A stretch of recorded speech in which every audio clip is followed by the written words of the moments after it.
শরীরে কোনো ধরনের পোশাক থাকবে না, কোনো ধরনের কাপড় থাকবে না। মানুষ দেখে যেন বুঝতে পারে যে ওরা হলো ইসলামী দলের কর্মী হওয়া সত্ত্বেও সুন্নতের পাবন্দি করে না, মানুষকে গালাগালি করে, মানুষকে অশ্লীল ভাষায় গালাগালি করে। তাই আমি মনে করি যে এই প্রতীকটা খুব সুন্দর একটা প্রতীক হবে। ওই ইসলামী দলের নেতাকর্মী যারা আছেন, নেতৃবৃন্দ যারা আছেন, তাদের কাছে আমার অনুরোধ থাকবে আপনারা দ্রুত এই সিদ্ধান্তটা বাস্তবায়ন করুন, তাহলে হয়তো বা আপনাদের দলের মান সম্মান থাকবে। আর না হয় আপনাদের এই যে নেতাকর্মীগুলো আছে তারা আপনাদের মান সম্মান ইজ্জত সব ধূলিসাৎ করে দিবে।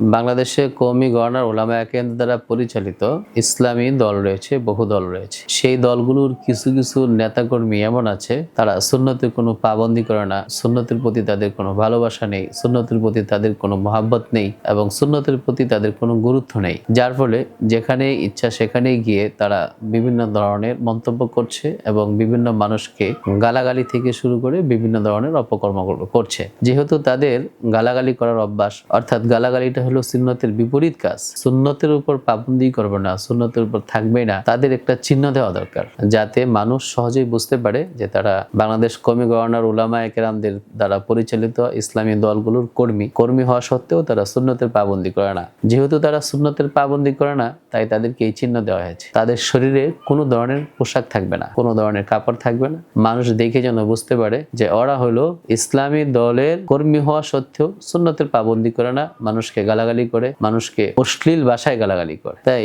আমি মনে করি যে এই প্রতীকটা খুব সুন্দর একটা প্রতীক হবে। ওই ইসলামী দলের নেতাকর্মী যারা আছেন, নেতৃবৃন্দ যারা আছেন, তাদের কাছে আমার অনুরোধ থাকবে আপনারা দ্রুত এই সিদ্ধান্তটা বাস্তবায়ন করুন, তাহলে হয়তো বা আপনাদের দলের মান সম্মান থাকবে। আর না হয় আপনাদের এই যে নেতাকর্মীগুলো আছে তারা আপনাদের মান সম্মান ইজ্জত সব ধূলিসাৎ করে দিবে। আমি একটা স্ক্রিনশট শেয়ার করছি, দেখেন স্ক্রিনশটে সে কি বলছে, কোন ধরনের কথা বলছে। এই যদি হয় ইসলামী দলের কর্মীর আচরণ, তাহলে চিন্তা করেন এদের দ্বারা নাকি বাংলাদেশে ইসলাম কায়েম হবে।